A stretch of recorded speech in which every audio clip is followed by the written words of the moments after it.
la mañana con 6 minutos. En Gama Noticias a Fondo recibimos al asambleísta Jaime Guevara, con quien dialogamos sobre el primer debate del proyecto de ley orgánica de competitividad energética.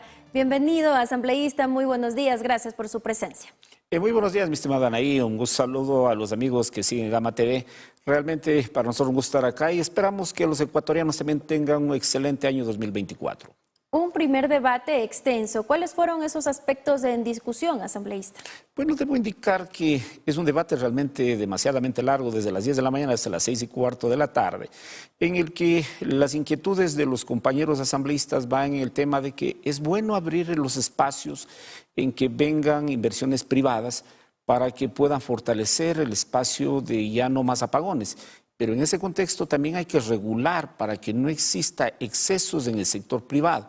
El sector privado es bueno, pero también hay que ser claro que especialmente las inquietudes iban en el ámbito que en el artículo 51 querían decir en la parte media, que señalaba que donde están pérdidas de energía, eso ya se eliminaba, porque ahí hay que compensar a los sectores que menos favorecido tienen el ámbito de consumo. Entonces, en palabras muy simples, hay grandes consumidores en la costa, pero hay muy pocos consumidores en la Amazonía. Llamemos Pastaza, llamemos el tema de Bolívar, Morona, Santiago. Pero ¿qué es lo que pasa allí? Ahí hay tarifa subsidiada, la tarifa que señalan de la dignidad del subsidio, y esto viene de años atrás. ¿Qué pasa? Va a mantenerse. Entonces, lo que se busca es que el árbitro que controle el tema, especialmente de tarifas, siga siendo el Estado. No puede ir a manos privadas, porque realmente el sector privado es bueno, pero ellos van a exigir siempre que haya maximización de los ingresos, pero sobre todo cómo van a tener los beneficios la gente que menos tiene. Especialmente en torno a que ellos rondaron los espacios y nosotros hemos sido muy prácticos para que esto dé continuidades.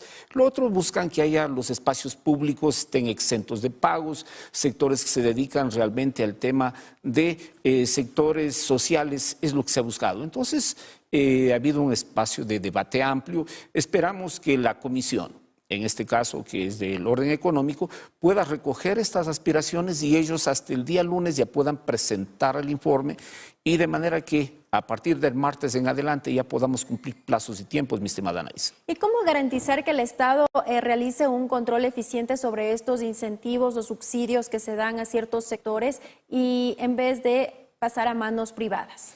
Bueno, a ver, aquí debe quedar claro porque también rondaba el espacio que esto es vía el espacio de privatización. Y aquí no hay tal privatización. No es que defendamos un tema arcaico, simplemente el artículo 133, 134 de la Constitución señala que los servicios básicos, elementales, son responsabilidad del Estado. Entonces, como tal, al ser el árbitro, el Estado debe garantizar que ahí exista como tal el que regule los espacios, debe ser el mismo espacio del ministerio y con eso le demos tranquilidad a la gente que menos tiene, porque no por una ley que sea urgente significa que vamos a dejar el gran colectivo de los sectores populares en los que no tienen la posibilidad de pagar una tarifa demasiadamente alta en el tema de la electricidad, porque en teoría se entiende que hoy se va a privilegiar el tema de lo que significan la luz, la generación de luz, porque es generación, transporte, comercialización, pero que vaya de las que no son convencionales. La eólica, en espacios prácticos también de lo que es el ámbito de nuevas represas. Son fuertes inversiones. Entonces, esa es la principal inquietud, pero nosotros vamos a estar vigilantes porque es la tarea que el pueblo soberano nos ha encomendado y alguien tiene que señalar que en estos apuros que han del gobierno, porque hay que estar claro, esta ley es buena. Lo fundamental es que tampoco es que va a ser que ya mañana, ya pasado, es para en el corto, mediano plazo pueda tenerse la posibilidad de que no haya más apagones. Por ejemplo, hay expertos, economistas que hablan de que se podría reducir el subsidio al sector industrial. A ver, ahí sí puede ser una fórmula matemática bien, porque en este espacio de esta ley también va a haber una condonación nueva condonación de recargos, de intereses, de mora. ¿Pero a quiénes? A los que son grandes consumidores. Y ahí nosotros decimos, a ver, tiene que afectarse, pero a la gente que más tiene. ¿Por qué hacer ese espacio aquí en esta ley? No existe que le vayan a subsidiar o le vayan a eliminar nada en esta ley de condonación que va a haber, no es nada al corto, al pequeño consumidor. Entonces allí sí puede hacerse ese cálculo matemático porque al final el déficit que tiene el Ecuador es por la falta de provisión que ha tenido el Ecuador. Porque si hablamos que está planificado, ya se hablaba de apagones, pero no se hizo nada para recuperar el parque termoeléctrico, y en esa fundamentación no podemos estar a la expectativa que dice, vea, si llueve más en buena hora y si llueve menos todos a coger una velita. En ese espacio sí debe estarse, ahí hay un fondo importante, dice va a haber un fondo de provisión.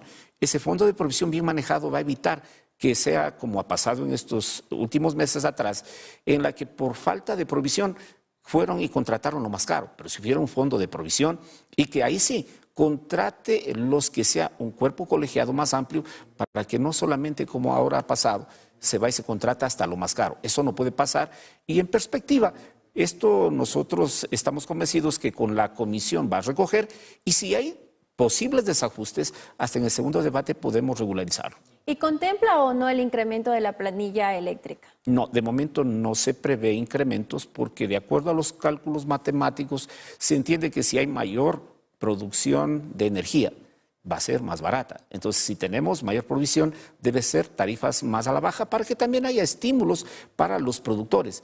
Pero cuando hay menos producción y mayor demanda, o sea, realmente la cosa se complica y hay que estar claros que es bueno que las empresas eléctricas que ya existen, porque va a haber socios público-privados de toda índole, pero también la inversión privada.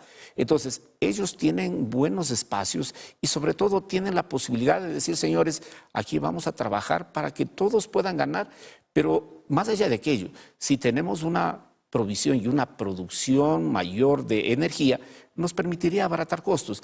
Y esto es lo que se busca realmente, acabar los apagones, pero va a ser el espacio que el gobierno va a tener las herramientas para que no se diga a la Asamblea no le da tratamiento, ya hemos pasado la primera ley y ahora vamos con la segunda. Yo estoy convencido que antes que se venzan los plazos, que va a ser el 20 de enero, tendrá la herramienta necesaria el gobierno nacional. Pero ¿y cuándo se podrá ver finalmente los resultados de esta ley energética que pretende superar la crisis de electricidad en el país? Bueno, aquí especialmente se podrá ver a partir del año siguiente, porque si dicen es de manera inmediata, hay cosas que no son complicadas. Si tenemos especialmente para espacios fotovoltaicos, esos no son demasiadamente complicados. Lo fundamental es que tengan los estudios que permitan desarrollar esas actividades.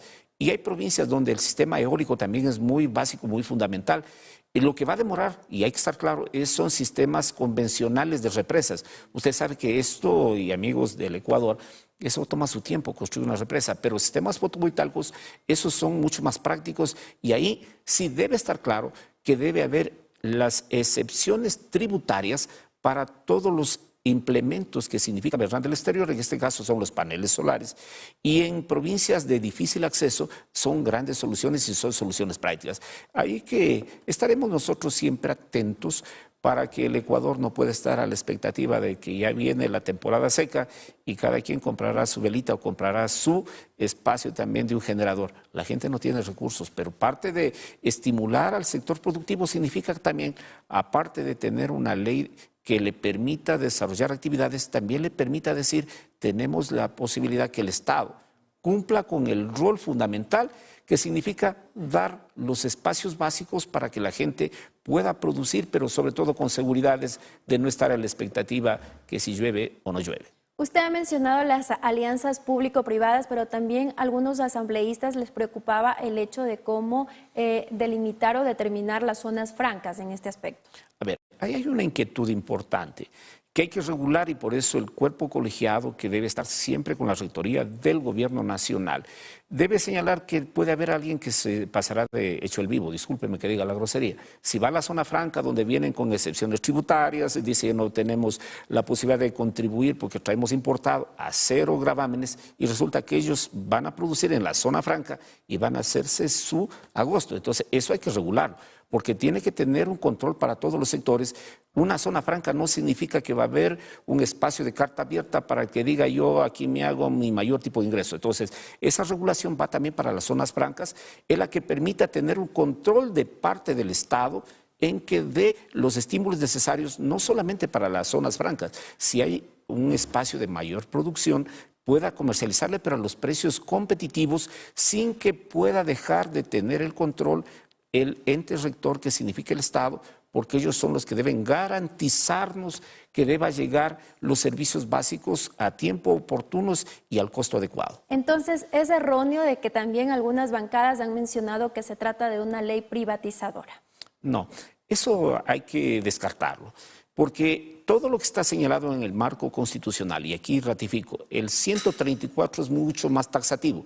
Dice, el Estado deberá provisionar los servicios básicos de agua, de seguridad, incluida la electrificación.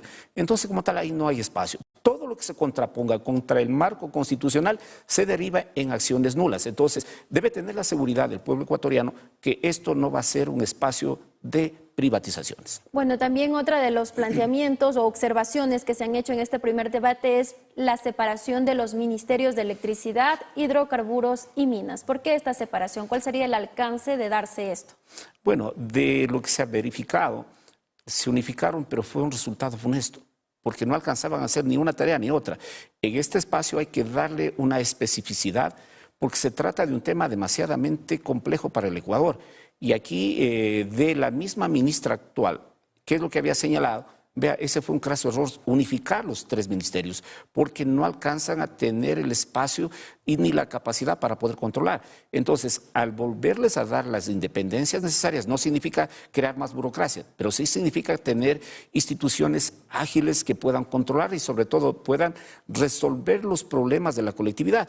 Entonces, en ese contexto sí se le va a fortalecer con esta ley para que puedan tener todos los insumos necesarios en donde la inversión privada sienta la seguridad que cuando viene al Ecuador pueda tener reglas claras para poder invertir, y esto no lo hacía el espacio anterior porque era demasiadamente complicado. El uno decía, vea, ya pase al siguiente, esto no puede acontecer. Entonces, estos son espacios que permitan darle seguridad al inversionista, tanto al local como al inversionista que viene del extranjero. Finalmente, hay una pregunta que le interesa mucho a la ciudadanía y que me la han hecho para compartirla con usted, asambleísta, es que se ha planteado una indemnización a personas afectadas por cortes eléctricos ocurridos el pasado 27 de octubre a raíz de estos apagones en el Ecuador. Bueno, yo debo decirle de manera muy práctica, las empresas eléctricas o las comercializadoras tienen un fondo de contingencia. Y eso deben asumirlo, porque eso no es ninguna novedad. Lo que acontece aquí es de que también, como no ha habido quien controle, quien fiscalice, eso hay que aplicarlo, porque ellos tienen un fondo. No se olvide, mi estimada Anaís y amigos ecuatorianos, que la tarifa y la planilla de luz no es que se paga con bonos, se paga en efectivo. Y ellos tienen un espacio de contingencias porque es un cálculo matemático y que deben resolverlo. Y ahí nosotros decimos a los amigos conciudadanos que deban hacer las reclamaciones necesarias y estaremos vigilantes para que a través de la Asamblea también se pueda aplicar a través de las comercializadoras, que son empresas eléctricas, que ha habido empresas muy eficientes y también hay que señalar unas que no son tan eficientes, y en ese contexto para que le puedan dar la tranquilidad que fruto de esos apagones haya evidenciado que ha sido acontecido esos siniestros, también puedan ser resarcidos para la tranquilidad de los ecuatorianos. Muchísimas gracias por esta entrevista, asambleísta. Que tenga un excelente día jueves. Igual para ustedes, amigos, y a usted, mi estimada Anaís.